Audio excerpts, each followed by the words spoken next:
Sure, about the significance of Clara's philanthropic nature. And the sure. example she set throughout her life is testament to the words of St. Francis of Assisi, who famously said, "Go out into all the world and preach the gospel of Christ, and if necessary, use words." She walked the talk. You're watching the Spotlight Network, starring Hollywood's newsman, And if you're just Logan joining Crawford. investigators, they now believe a single member. He works with TV and film legends. And now, Logan's shining the spotlight on the world's top emerging authors and creators. International were abducted. This is Spotlight with Logan Crawford, streaming on Roku, Apple TV, and Amazon Fire TV. I'm Logan Crawford, and right now on the Spotlight Network, we're stepping into the heartfelt world of a terrific author. Her name is Penelope Bourdillon, and she has written wonderful books, including Abundance, The Four Graces, Hope in the Valley, and Pencerrig. We are exploring life's challenges with honesty, wit, and deep spiritual insight when we peruse her books, with themes ranging from loss and recovery to hope and personal transformation. Her work speaks to anyone who's ever sought meaning in life's toughest moments. These beautifully written stories reflect a life lived with faith, courage, and a touch of humor.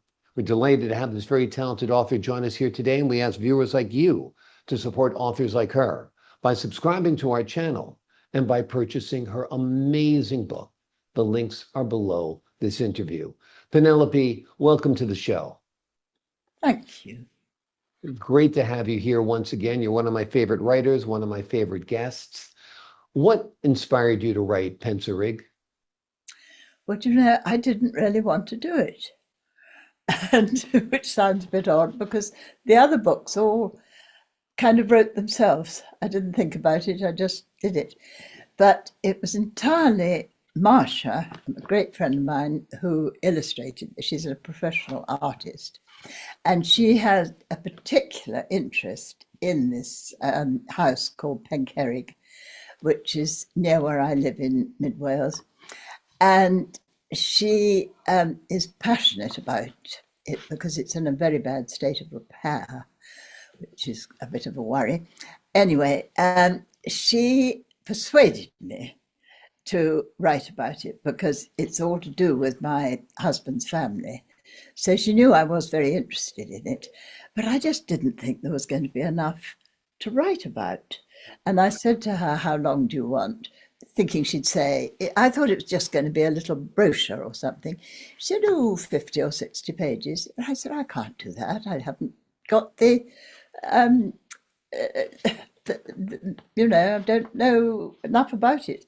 But I started researching, and I got more and more and more drawn into it. And it's thrilling, actually, because I have discovered all sorts of things that I didn't know before about it. So it's entirely due to her. Wonderful, wonderful. Well, we're glad she persuaded you because you wrote a beautiful book. Share with the audience, if you will, what Pencerrig is all about. Well, it's the story of this very lovely house, sort of manor house, that was built in I'm not quite sure actually, but it's the life and times of the families who've lived there. And my husband's family have been there for 2 or 3 centuries. So it's basically about Pencerrig. But why I'm so particularly interested in it is the house that I've lived in for 40 years. My son is now there. I came down to Wales. I'd never been before. And I wanted to marry this man who lived in this lovely house about 12 miles away from Pencerrig. And you'll hear later, as I tell the story, the link is his great grandmother who lived, she inherited both these houses with large estates from her mother's side of the family. And so she spent the summers in our house, where my son now lives, and his family. And she went down to the other house, Pencerrig, about 12 miles away, for the winters. And so that's the link, and why why it's so interesting to me. Yeah. Why do you think readers and viewers today should be interested in Pencerrig? Well, for three very good reasons, I think. Because some rather interesting people have lived there. And it's really basically to do with this remarkable lady called Clara Thomas, my husband's great-grandmother. And she really was rather a wonderful lady. And there's a short story in the book called The Little Trolley, which I'm not going to tell you about because it's too long a story, but how she went down in the autumn and then back up again in the spring. And it was quite a journey. She took the house cows with her, the grand piano, a retinue of servants, and I think a great deal of luggage. And it was quite a thing, I think. So it's, I hope, going to be rather a good story that I'm going to tell you. Yeah, absolutely. Talk to us about the importance of the house. Oh yes, sorry, that's what you asked before. I'll try and answer it now. I'm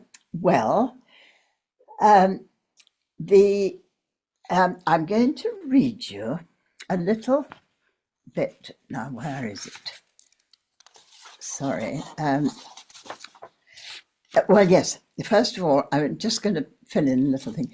I married the most wonderful man called Mervyn, who inherited the house when he was 29, and from an uncle, so it's still the direct line. And he was a bachelor there for 7 years. And his mother called Clara Thomas Granny. So I sort of, felt very involved with her.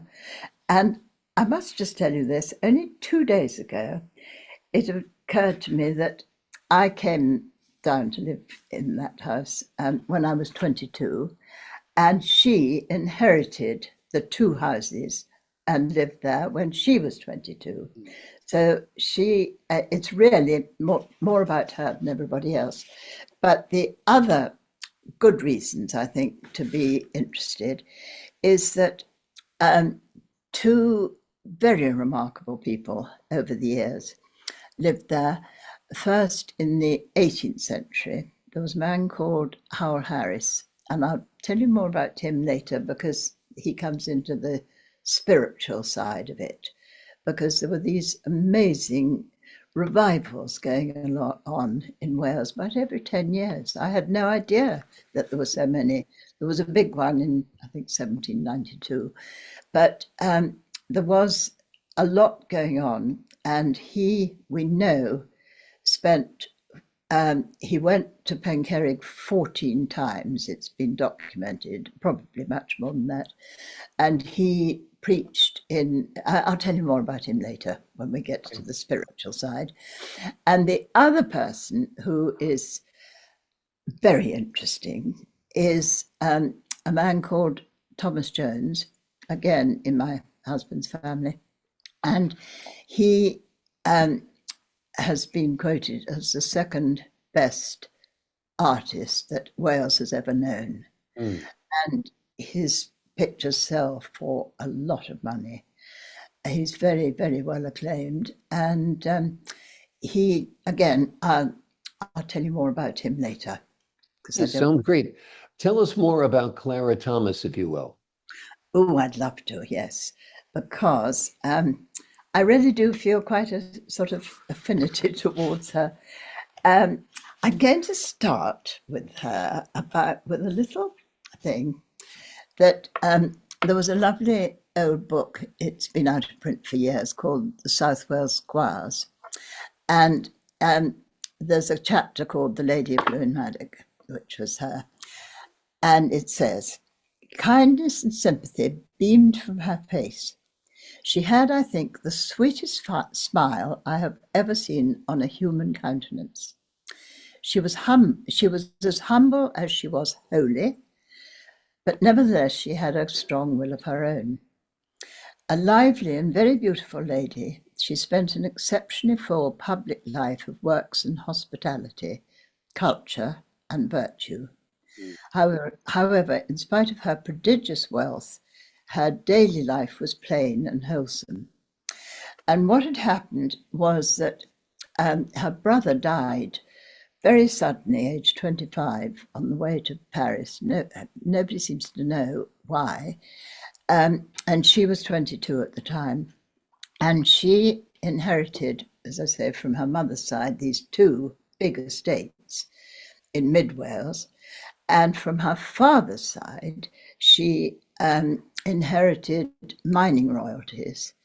And there was immense wealth down there. And it was the first time that the two had been, the money and the estates had come together, which was rather wonderful because, unfortunately, the money went back to the other side of the family when she died.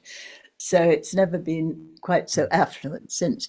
But she just, I think she felt that she was the one that was alive, and why did her brother, he should have been alive and doing it all. So duty was her middle name.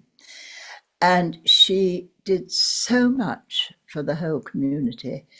She was particularly, she built hospitals, churches, chapels, but her big thing really was education. She built a lot of schools too. And not only just in our little village, but in the wider community as well. And also, which I didn't know very much about before, she, because of her father coming from South Wales, a place called Pontypridd, which was sort of near the mining valleys, she did an incredible amount down there. And it's lovely.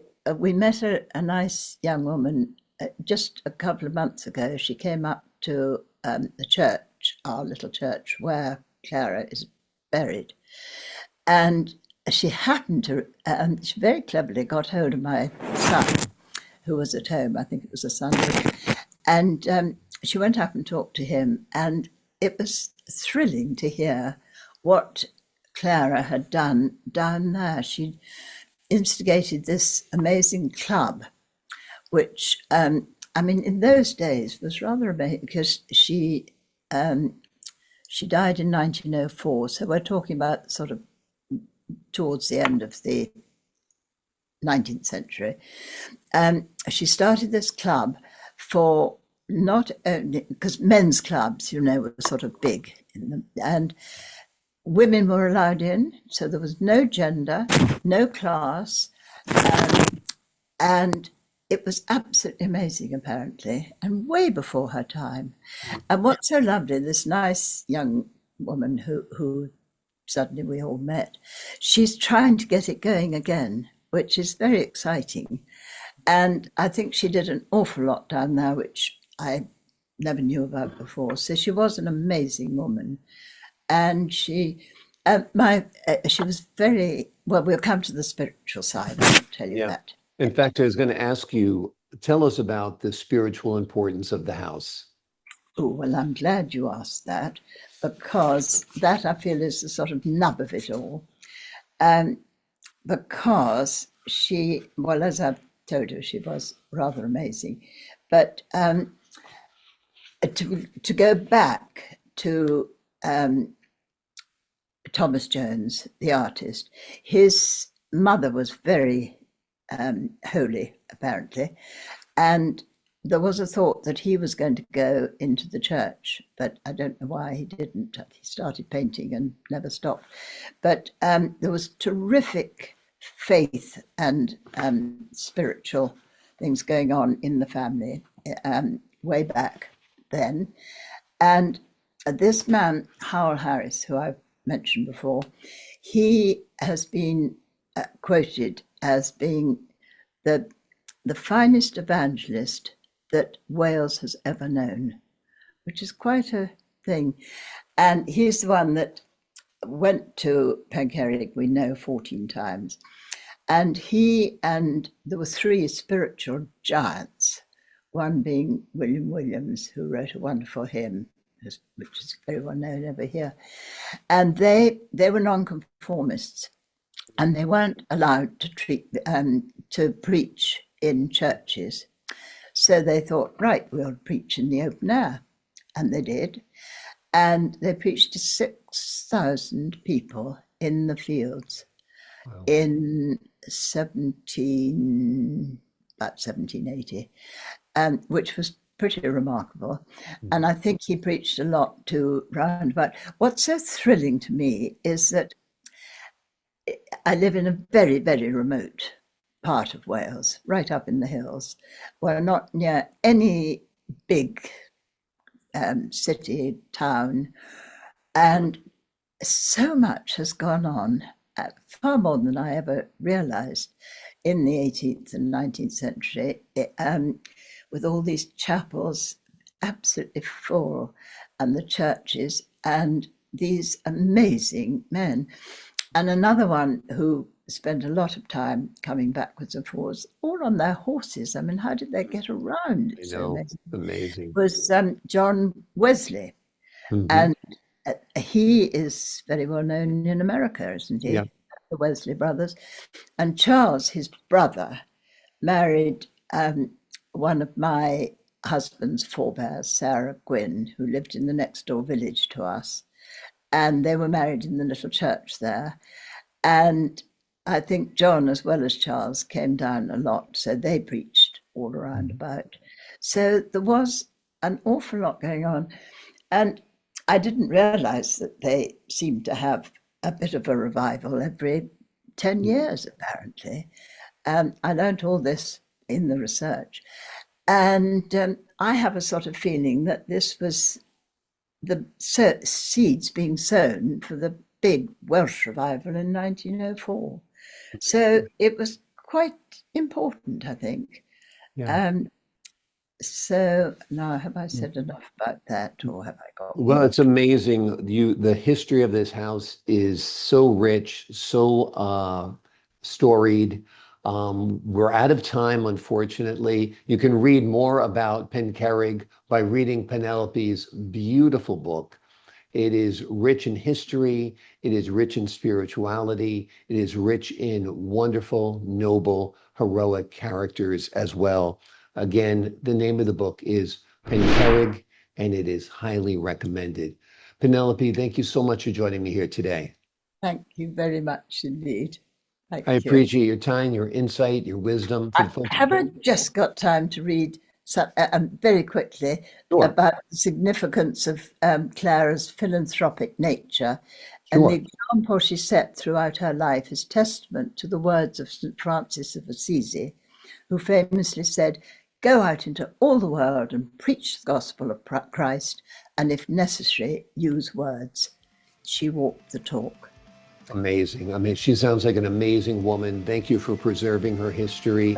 Thank you for being my guest today. To the folks at home, I'm Logan Crawford, thanking you for your time this time. Until next time on Spotlight. Thank you very much.